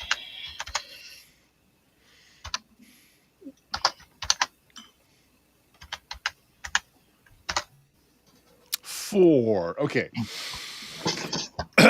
4 is going to fail, but you do have luck you could spend, and we are reaching the end of the night if you wanted to spend it. You need 6 points of luck to spend. There's nothing in the fleeting luck pool because someone rolled a 1 recently. But you have luck points if you wanted to spend the 6. What happens if I fail this roll? You will crash. Okay. I do not want to crash, so I guess I'm burning 6 of my luck stat. Yes. Is that how that works? It's temporary. You just It's temporary. it comes back. Okay. All right. So you spend the 6. Yep. Okay. It is a near thing where the car is careening down this twist backs and turns, and you're scratching the paint through. You go off the road a little bit, and you hear the metal skin tear as you hit one of the outcroppings of rock. A branch pierces through one of the windows, grates aside. But yeah, you get down to the highway, and you're good. You start going. Once we get off that road and we get on the highway, I'm gonna slow down. There you go. Smart. Okay, Demon's turn. Let's see. Chuck did not persuade it. Silas is in the water, which it does not feel like it wants to do anything in water. Okay, so it's going to try to persuade you, Silas. Which I don't make rules against players, but so it's going to offer you. It's like, destroy the statue and what it contains, and I will leave you. I will take this host and depart. yeah, see, that's the thing. I'm a cop, and I'm not into that sort of thing. We call that kidnapping around where I come from. Go fuck yourself. All right. Yeah. So this is a conversation, as short as it is, but it does take the entire round. So there you go. Meaning that we are now back to the top of the initiative. Maybe Anton. Yeah. So I heard the. Yeah. Yep. Well, poop. I don't know what to do. I'm just gonna go all out and try and tell the demon to run away with my mind powers. Okay. Yeah. Go Yeah. ahead. Definitely get the pulp die on this. Does pulp die work here? It's combat. No, you're using your mind thing. Okay, my power die. Yeah. You're using your mind die. So you get your power and your pulp die. This is not an attack. This is using a power. All right. So first D4 is the pulp. Sure. Pulp doesn't pop off. I get a 15 total. You get a 15. Okay, and this is its resistance. 15. Defender pushes unless you want to spend the luck. I'll drop a point of luck on that. Okay. It looks irritated, but it floats away. All right. So the way this works, though, is you have a round. I guess the difference between your roll and it is a round, unless you want to spend more luck. Oh, I don't. Okay. All right. What do you want to do? We're out of initiative for the moment. You guys all get an action. We're gonna run to our car and drive the fuck away. Yeah. Okay. We should swing by a church. May not be a bad idea. You're Okay. not wrong. So we'll end tonight with 2 cars careening down the highway. The demon doesn't fly very fast. So good. the last thing you see is this burning figure in the air, arms crossed, watching you guys flee. And You know, that's the what other we're thought doing. I got instead of a church, Mhm. what if we put this in a suitcase, fill it with rocks, dump it in the ocean or a body of water? Didn't seem to want to come in the water. Oh, that's a good point. I like suitcase rocks water. I mean, that at least kicks the can down the road a little ways. That's why I was asking if there was a body of water anywhere nearby, like a running river or something like that. Just Or, hear me out, we Uh-huh. get a tub of water blessed by a priest and just dump it in that. Then we can have access to it. Do we need access to it? Well, we said that there was a tablet inside of it. Yeah. So well, that's right. Yeah. The guy said that the tablet inside of it can cure him from the demon that's possessing him. One of 3, I think, right? Mhm. Yeah. Well, he said he's been possessed 3 times. He didn't necessarily say that there's 3 currently residing. Yeah. No, So I thought like the tablet was only a fragment. It wasn't the whole thing. it was a fragment. It sounded like he said he thought it could cure him. And I'm okay with curing him. I don't want him to pay Montague because then he can evict us from our rookery. Well, after this debacle, I don't think Montague's plan's going to go through, even if he has the money. I mean, because his house is destroyed, so now he can't afford to live anywhere. Mrs. Mayhew is alive. Mr. Mayhew is quite dead. He was set on fire. No, that was no. Mr. Mayhew's alive. He got out with the other staff, but he didn't come with the rest of you guys. Yeah, that was the front doorman who was trying to put out the fire with his coat. Yep. Oh. Mr. Mayhew didn't drink the wine, so he wasn't poisoned, but he failed miserably. Not as bad as the bodyguard did with Chuck's original mind assault. So it took him some time to come up, but yeah, he eventually got out.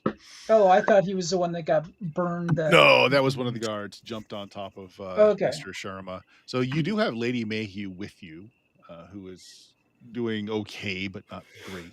Hey, Been poisoned recently. also, while we're driving, I will hand the bus. I'll take over driving because I'm pretty sure as a former beat cop, I probably can drive a car. I think you And got 2 different cars. Silas, here is the vial of the poison. Oh, okay. Well, I'm gonna hand the bus to Anton because I'm like I can't figure out how to open it if there's a way to open it. See what you can do.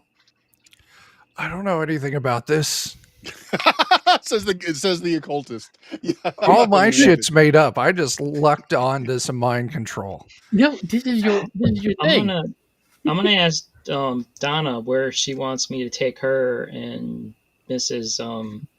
I am horrible with names. She names a upper class hotel. It says, yes, take me to the Ritz-Carlton. Okay. I'll just go there. Right.